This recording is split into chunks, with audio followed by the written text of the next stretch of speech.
All right. I know. I'm sorry I didn't post any schedule or something like that, but I feel like we need to at least talk about politics for a minute. And I'll try to make this fairly short. But you know, we have to talk about some other bigger issues. There's a lot of LARP that goes on in my head that's been influenced by the internet. But there's other LARP. Well, there's also some more stuff that is more realistic and happening in terms of the Great Reset, which I'll be talking about a little bit later from what I've heard from people like Corbett Report or from others. Yeah. Great Reset in the title. Yeah, exactly. I got it in the title. Yeah. I think I would talk about some stuff that's going on and seeing where it's going to go. Seattle continues to get worse. Portland continues to get worse. Basically, as far as I'm concerned, places like Seattle and Portland are pretty much just no-go zones. Yeah. Neither one. Yeah, it's gonna be good. Yeah, hopefully so. There's just gonna be me ranting and raving for a minute, and then we're gonna see where it goes. My commentary won't be as good as the Corbett Report or any of those types of folks, but you know what? I'm gonna give you my takes on it, and then we'll go from there. So, we got the ice outside and everything. The trees are, kind of hanging low because the ice is kind of heavy. But anyway, let's get into it. So like I said, Seattle, cops are continuing to be attacked. Stuff is being lit on fire. Same thing with Portland. The attacks can continue to happen. Yada, yada, yada. Philadelphia. The dude with a knife, brother with a knife, comes out and be like the Paris Commune, only shittier and gayer. Yeah. Brother comes out with a knife in Philly. I'm not going to show you the video. I don't, once again, I'm not going to try to glorify anything, or I've done that a couple times, but I'm not going to do it in this case. Anyway, they're running, two cops are chasing after this dude with a knife. And of course, this feels so staged to me when I saw it, but it's like, brother comes out with a knife and everything. They're chasing him. Yo, yo, yo. Of course, it's filmed by a dude sitting in the car watching this. Yo, look at what the cops are doing to this dude. Oh, yo. What happens? Well, what happens is, as you can guess, is that they say, drop the knife, drop the knife. And what they do is they dump maybe about, I would say, 15 rounds into the dude. That's just an estimation. I'm sure that gun dudes would probably, if they heard it, they'd be like, no, it's like 8 or something. But anyway, so they dropped him. They laid rounds into this dude. Mom starts crying, or someone that I presume to be the mother. Oh, no, God. And then she picks something up and throws it at the cops. Oh, no, you got it. Oh, no. She just started crying. It felt so performative. And like I said, I know that's going to come off as racist, but nonetheless, I'm going to say it. Comes off as performative. When I saw it, I'm like, it's like, oh, no, you can't. And it's like, the dude's dead. But yeah, at least someone who's not a libertarian is covering this important shit. I'm trying. But, no. And, they're throwing stuff. Now, of course, there are full-on riots going on in Philly. A lot of folks haven't talked about Philly, but it's like, Philadelphia in its present form, it's a pretty rough place. It's like, we've seen that that Philly Eagles fans have booed Santa Claus. They did. They booed when Santa Claus came out on the field. So we know Philly is a rough place. Philadelphia is just one of those places where it's like, and it's like for those that we used to watch, and I remember that there used to be a show on A&E called Parking Wars. And they had, PPA, the Philadelphia Parking Authority. And they would bust somebody every time. It's like if you were parked on the wrong side of the road or something like that, they put a boot on your car and you'd have to go down there. This is why people hate the big cities. Because, if you're driving through there, you're going to get your ass busted. So, yeah, I would say, screw living in a big city. I know Vosh is big. Once again, I got to dab on Vosh every time. But he says, "Oh yeah, oh I love the big city." Oh, there's so much culture in these cities, isn't that? Yeah, but the thing is, though, is that there's always a deeper sense of how to make money in the big city. For the so that they can pay for services. Yeah, base acceleration is protesters spreading the anti-American virus. Yeah, but it's crazy, man. It's crazy to think about. But let's talk about. I just wanted to briefly kind of touch that to say that Philly's wilding out right now. It's like we kind of expected Philly to wild out. Same thing with Baltimore. It's like I know in general conservatives and more Republicans say this too, but it's like there's truth to it. It's like Chicago. There's a whole list of cities. Philly is kind of further down the list, but still Baltimore, LA, of course. Now of course we have Milwaukee. Someone has said, yeah, Philly has been a shithole for a while. Exactly. Yeah, modern cities are filled. Exactly, they are. I don't know why. It's like you hear people like Vosh who are like, well, we need to build more houses. And it's like, what are you talking about? It's like, I thought that there were enough houses to go around. I've heard that too, and I believe it to a point. Maybe I believe the meme, but it's like there's a lot. Anyway, I'm getting off on a tangent, but let's talk about the Great Reset. So the Great Reset is something that's been talked about by the World Economic Forum, which I've heard of in passing, but I never knew as much about. And it's considered more of a, very much a neoliberal kind of inspired by fascist type of group. And basically, the Great Reset is basically more investigation.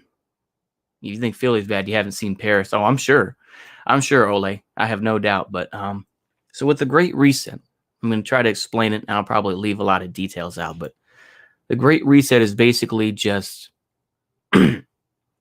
keeping people inside, separating people as they need to.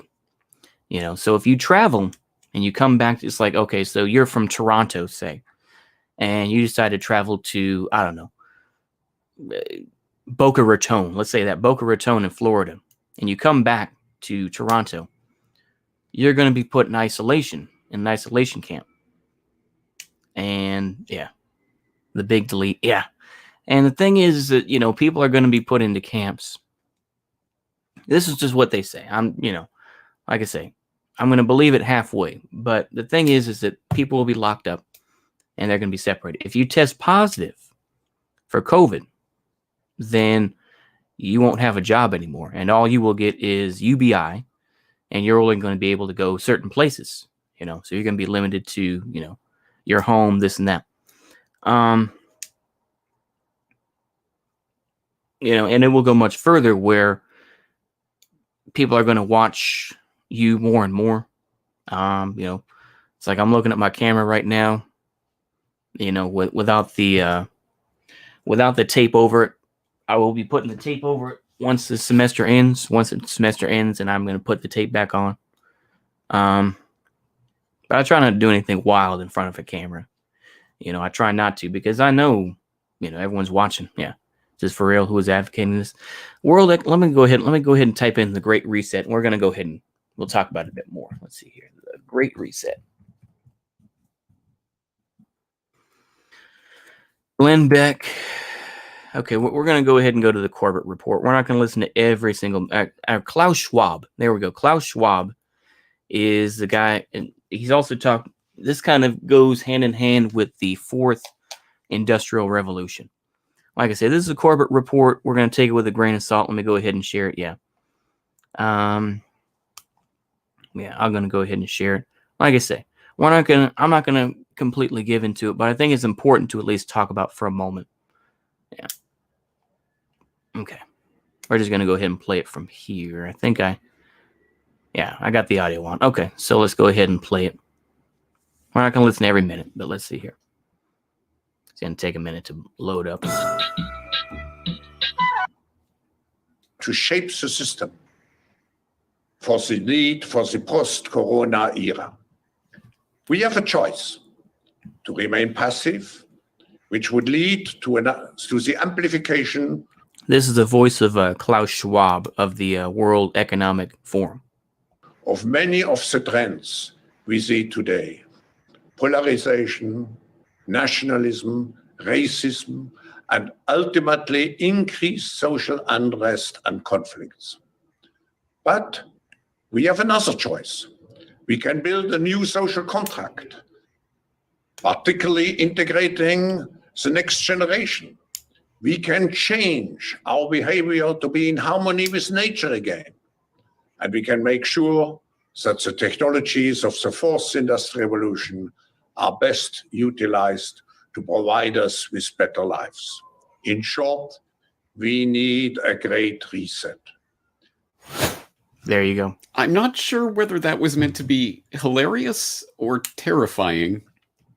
So that's kind of a brief overview, really. I had no idea. I just kind of separated a little bit. But yeah, that's the belief. So we'll listen to a little bit of this. We're not going to listen to every minute of it, but Either way, I think Yeah. Klaus Schwab should probably get in touch with his agent. I hear there's an opening for a villain in the next Bond flick. But yes, as Dr. No was informing us there, the Great Reset is about transforming society by harnessing technology to build back better, and all the other buzzwords and catchphrases that have been thrown at us over the last several months of this generated crisis. And if one wants to play a particularly difficult drinking game that will assure that you end up staggeringly drunk very quickly, you could take that Great Reset launch video from the World Economic Forum and take a shot every time you hear one of these buzzwordy, feel-good catchphrases about sustainability or inclusivity or Culture equality Revolution time. during these speeches about the Great Reset. Inclusion and equality. Equal, inclusive, and sustainable. Sustainable, more inclusive, More inclusive, more inclusive, financial inclusion. sustainable, equal footing, sustainable, equal, sustainably, sustainable, a more sustainable path, more sustainable and more inclusive, sustainable, a sustainable economy. Sustainability. more sustainable, sustainable development goals. Sustainable, more inclusive world. Are you thoroughly blind, stinking drunk yet? Yeah, I thought so. Well, if all of that mealy-mouthed political blather has done absolutely nothing to tell you anything of substance about what the Great Reset actually is, don't worry. After having plowed through more of this material than any human being should ever be forced to plow through, I can summarize the Great Reset in a sentence. Because it turns out, at base, the Great Reset is nothing more and nothing less than a great propaganda marketing rollout campaign for a new brand that the would-be global elite are trying to shove down the public's throats. And I say that advisedly. This is essentially a marketing campaign that specifically Klaus Schwab and the World Economic Forum are attempting to orchestrate right now, but in conjunction with their various cronies in various institutions and organizations around the globalist jet set world. And you can buy into this new brand in many different ways. You can read the Great Reset book. You can visit the Great Reset website. You can participate in the Great Reset dialogues. Asterisk, you need to have 7 or maybe 8 figures in your bank account before you can even start thinking about participating in that dialogue. But you can participate in the Great Reset dialogues. You can collect the Great Reset coronavirus plushie. Oh, no, sorry, that was Event 201. I always get that confused. But you can, as Peter Quinones pointed out in my recent conversation about the Great Reset on the Free Man Beyond the Wall podcast, you can subscribe to the Great Reset podcast. Yes, the World Economic Forum is putting out a regular podcast series talking about the various ways our world is going to be reset by the elitists. And what other podcast could you turn to, for example? Okay. All right. Yeah. Yeah. Is this an evil dude, a boy? He's actually German. Yeah, he's full on German. I think that he was raised in the Nazi era. So yeah, the guy that that has the German accent. Yeah, he was very much a German. Yeah, not a boor. Not a boor in this case. Yeah, but yeah. But yeah, I was just gonna say that's a brief guide to it. I'm not gonna make you listen to every minute of that. I did find it interesting. I didn't agree with every point that James Corbett brought up because I listened to most of it. I'd say I listened to 3/4 of this.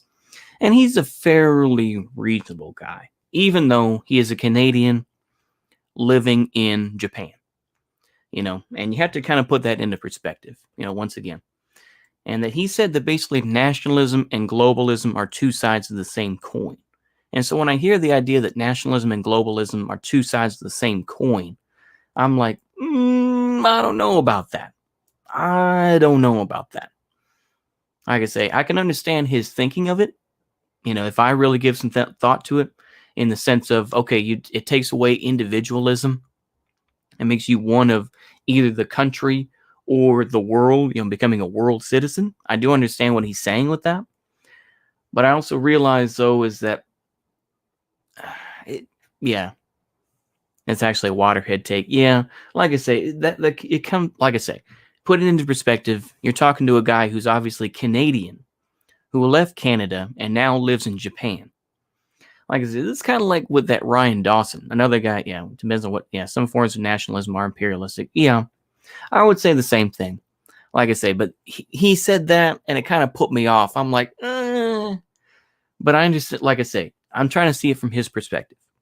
He is more of an individualist, kind of and kind of like a sort of libertarian. A lot of these, I think, a lot of the truthers and conspiracy theorist types are like that. They're much more libertarian, so they don't like the idea of nationalism or globalism. They just want to be able to do what they want, and then they suck the cock of international corporations. But yeah, I want Albanian style isolationism more and more. Yeah, it does sound pretty good. And yeah, Skeptical Manus, I do agree with you though. Definitely, yeah, some forms of nationalism can be imperialistic. Yeah. That's why people talk about proletarian nationalism versus bourgeoisie nationalism. So I do realize that. Like I say, I did listen to that just for a minute. Like I say, I try to take what people like Corbett report. It's been a while since I've said this. And I did think about saying it, but I will say it here again, is that I don't think conspiracy theorists or truthers are crazy or that they wear a tinfoil hat. No. I think the other way is that they don't offer any solutions. In general, conspiracy theorists are against the left and the right. They talk about they're the centrists. They're centrist in a lot of ways, where it's like, well, we can have more freer society or something like that. It's like, in general, I think of it this way: is that once you study about history and once you study about Pan-African Nazbols with anti-Eurasian characteristics, could happen. You never know. What I was going to say is that with conspiracy theorists and truthers, I don't think they're crazy. I think they're very intelligent people, but ultimately they're centrists who don't really want to choose a side, and they're basically just shills for themselves. They basically want to make themselves financially independent so that they don't have to be involved with stuff. Yeah. They also believe crystals have powers. I don't listen to anything else. They have to stay. Yeah, my big government. Ronald Reagan, yeah. And ultimately, I think that with a lot of these conspiracy theorists, it's like, well, hey, you better follow me here and buy my book or listen to my podcast, folks. That way you don't hear me disappear, And I heard that from James Corbett as well when he was on YouTube. It's like, well, I could be kicked off YouTube any minute. It's just fear-mongering. And it's just a sense of, he doesn't want to lose his audience and lose his money so that he can, we'll be uploading interviews with locals after the deadly police shooting of Walter Wallace in Philadelphia. That sounds good. I wish, you know what? But okay. Yeah, that sounds good. I think that let me go ahead and see if I can do that here. If I can do it on YouTube. Let me turn off that so I don't have to show y'all too much. So let me go ahead and remove this just for a moment. What is it? Skeptical Manus.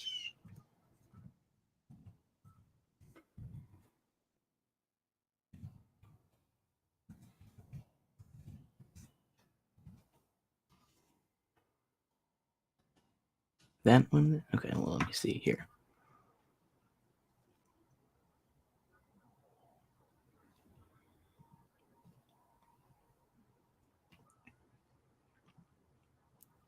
We'll go ahead and help Skeptical Manus out. Why not? We'll go ahead and shout him out. We're going to go ahead and show it. Why not? We'll go ahead and add this to the stream here. Is it okay? Well, let me ask you for consent. Hold on. I'll try to be somewhat lefty here. Is it okay for me to show this brief video that you have on your channel, Skeptical Manus? I'll wait for a response. As I did find the video here, pharmacy damaged after police shoot Walter Wallace in Philadelphia. We'll go ahead and show a clip of that. I'll wait. I don't want to use it without consent, though. Anyway, but I'll wait. That ice is very, very thick where I am at. I wait for the snow because usually, when you have ice, expect snow. So it's like you're waiting for the snow to come out. Yeah, if you think MLs took time and explain conspiracy theories. Okay, cool. I just want to make sure. It's just a brief 35-second video, but yeah. Let me turn off my heater right quick. Sorry.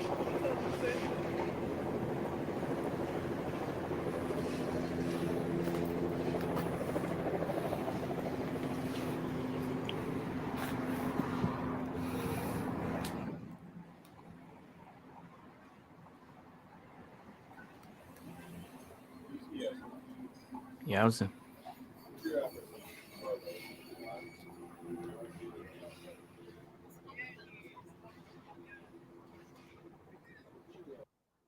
There you go. Huh. Well, there you go. So there's that brief little clip there. I didn't want to show the video of him getting shot, even though they don't show any blood. I think that is somewhat exploitive. So I didn't want to show the video of him being shot. I try to have some morals, apart what some people may think. That's fine, like I say. Yeah. Michael Parenti has a really good analysis of the JFK assassination. Oh, really? I think Corbett might be an Argoist anarchist, mainly because he's friends with Derek Brose of the Conscious Resistance, who is an Argoist. Oh, okay. Is that kind of like Argonism? The idea that basically you overthrow the government and then I can't remember what it is, but I think it's Argonism. Like I say, I've digested so much politics in the past few years. My tism isn't strong enough to try to keep up with all of it. But yeah, I try to put into perspective what folks say, because like I say, a lot of the time with these truthers, I'll be polite and use truther because I think that's the proper word. Like I say, they're not crazy. And I think that a lot of other groups and a lot of other tendencies, political tendencies, talk about what has happened in politics, whether who really funded Hitler or, what happened with, the protests or what happened with countries like Venezuela or something like that. I don't think they're crazy. Their information is used by everybody.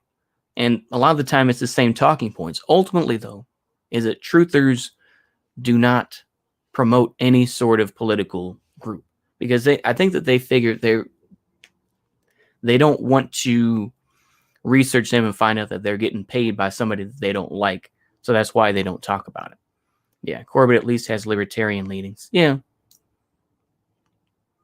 Yeah, actually, I haven't seen that. I'm going to check it out. Actually, I do have the Parenti book on Yugoslavia, which I need to read eventually. Talking about the fall of Yugoslavia, this and that. But yeah. But I figured I would cover that right quick because there's a lot of different stories, and I figured it wasn't going to be that interesting, but I figured I would put it out nonetheless because I thought that there was some good stuff in there. I think that just for my international audience, I thought that it would be important to talk about those things and see what's going on in Philly, see what's going on in Seattle, and just see that, these riots are becoming the new normal. And yeah, Oswald was a CIA asset. I wouldn't doubt it. Yeah, like I say, yeah, there's a problem in political circles of getting blackpilled and developing an elitist attitude. I see people writing off huge swaths of the population because they won't go from conservative to ML overnight. That's true. That is true. There's a lot of elitism. There's a lot of this sort of, the population of the United States is far too racist, so we can't do, There's a lot of that too. There's a lot of that elitism, and that's something that, the left and the right need to be concerned about. If I had a choice, though, I'll be honest with you. I would probably join the left rather than the right. I'll just be honest with you. I would. even though I hold some reactionary views, this and that, and I do have some views that may be considered more conservative, but I think I would rather join the left than the right. I'll be honest, because the right really is, the more that I've seen it, they are just, bootlickers for capitalism, But yeah, which is funny since he's very anti-Rockefeller, and Rockefeller supported libertarians. Surprise, yeah. Oswald definitely was, yeah. Well, like I say, I mean, that's my take on it. I think it's difficult to say. It's difficult to say. I think that, we're in the channel Audiologs uploaded a new interview. Is that the one, the American Nationalist one that you're talking about, Will DeMarco? Yeah. I think that's what it was. Yeah, I think Ideologues, it was like an American nationalist, wasn't it, that he talked to? I saw a bit of that. I wasn't sure what it was, but yeah. It's a cold day. Luckily, not much else going on. Like I say, yeah, serious left movements have social conservative views. Well, that's good. That's good. I'm sure it's not that way necessarily in the United States. So maybe I'll go down south and, maybe I'll join the Bolivarian Revolution. I don't know. Yeah. Maybe I'll do that. I probably won't. I'm too much of an American for that. I realize I'm too much of an American. But maybe in another world, yeah, it is cold and wet. It really is. Yeah, a lot of the United States is just, cold and wet right now. A lot of ice out there. Yeah, like I say, man, it's just one of those things, isn't it? Luckily, I don't have much schoolwork to do. I got most of it squared away, so that's good. But I'll probably I'll just be inside today, man. I guess I'll probably watch some kung fu movies or something, get the dishes done, and help mom out with stuff. That's about it. Yeah, no ice here. Yeah. There you go. That's about it though, man. Like I say, I was gonna plan on doing something else. There's a lot of ideas popping around my head. Like I was gonna do like a Yi Jin Jing video or something like that, where I film myself. I'm gonna cover up my face, but I think what I'll do is I'm gonna take a few days break, and I think on Thursday I'm gonna upload a kung fu movie that I don't think is gonna be copyright stricken. So on Thursday we'll just kind of vibe. We're not gonna talk about politics, maybe. We're gonna vibe with a little bit of a kung fu movie called Fast Fingers from 1983. It's a pretty good movie. It is a Shaw Brothers movie, but it's one of the Shaw Brothers movies that isn't really highlighted a lot. So I think it should be okay. Stalin had social concern. That is true. He did. Like I said, that's why I call myself more of a knowledgeable, where it's like, yeah, I do believe that capitalism is a problem and that nationalization would be more influential. And yeah, creating an actual social security system, providing actual legitimate healthcare, yes. But to realize that there are differences between people and that, yeah, we shouldn't be so harmful to religion. This and that. Yeah, in virtue. That's true. Yeah.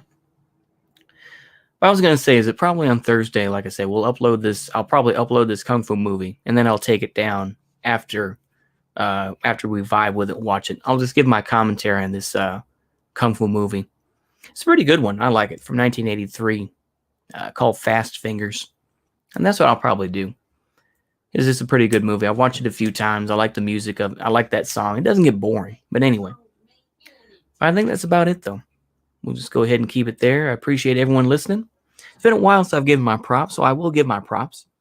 So thank you to Normal Libs, Please 1975, Rod Dog, Will DeMarco, Timogen, yeah, especially the religion part, lol. Nigga turned mosques into stores. Yeah, that's true. Yeah, Timogen, Rod Dog, of course, like I say, Will DeMarco, I'm repeating myself, sorry, Red Dundonian, Will DeMarco, Ole, Zudul, I'm just going to say that. Yeah. I think that's about it. Excuse me. Punjabify. Skeptical Manus Channel 10. I would say, you know what? Follow his channel for some interesting stuff. We may have our disagreements, but that's okay. That's okay. We have our disagreements, but it's all right. I'm all right with that. I'm trying to change my ways a little bit and realize that, I don't want to be a fool for anybody. So, yeah, Punjabify, Rod Dog. Let me make sure. Oh, yeah, Autarkic People's Republic was in the chat earlier. Let me see here. I'm trying to give my props. Like I say, I'm trying to be humble. It's good to be humble. Because ultimately, if you're not humble, life is going to make you humble. That's my view anyway. If you're not humble yourself inside, and you're not willing to admit, hey, I fucked up, life is going to make you humble. That's my experience. So, but anyway, I figure I'd give my props. So let me see. I'm just trying to make sure here. Yeah, Temujin. That's it. Okay. Yeah. I have seen Downfall. Yep. I have seen Downfall. Yep. See you later, Skeptical Manus. Yeah, I have seen. Yeah. Untergang. Yeah. Untergang. Yeah. Yeah. Like I say, I wanted to make this short, Red Dindonian. I just wanted to kind of briefly talk about politics that, just had a little bit too much politics. So I thought, let's not delve into it. But see you later, Red Dindonian. Yep, I have seen it though. I have seen it a couple times. It's pretty good. Of course they got the meme of the, where Hitler, that's just right. I can't do it. But anyway, yeah, I have seen it. It's a pretty good movie. Have you seen this though? You know what? I think maybe on Saturday. Let me see. I think I have it somewhere on one of my thumb drives. So on Thursday, I'll upload that movie Fast Fingers, and I'll show that. Just briefly. I'll end here in a minute, but don't worry. So Fast Fingers, I'm going to do. Yeah, time to watch the new Fwong Daily DBRK video. Oh, did she upload a new video? Or did he? I think it's a he or she. Oh, yeah. Oh, the Liquid Soap Factory. Okay. I'll go ahead and take a look at that. Why not? Yeah, shit. I didn't notice that. Figurine. Yeah, exactly. Yeah. Yeah, I'll go ahead and watch that too. But anyway, I'll probably do that, and then I'll find the Soviet movie Fall of Berlin, and we'll watch that on Saturday. So we'll probably do that. Hopefully, I think I can find it. Maybe I'll upload that and see if I don't get copyright stricken all to hell. I don't know. We'll find out. Anyway, I hope y'all enjoy the rest of your day, and goodbye. I'll go ahead and put an outro on this, even though I didn't put the intro. I just felt like putting it up. Let's see here. I'll do the Uncle Grandpa, or yeah, the Grandpa Jones outro. Again I'll swing and run to greet the good old folks at the little cabin door. I know I want to sit right there and never want to roam. So get things ready for me, Monco, I'm coming home. Go out to the old smokehouse and get down that hickory ham.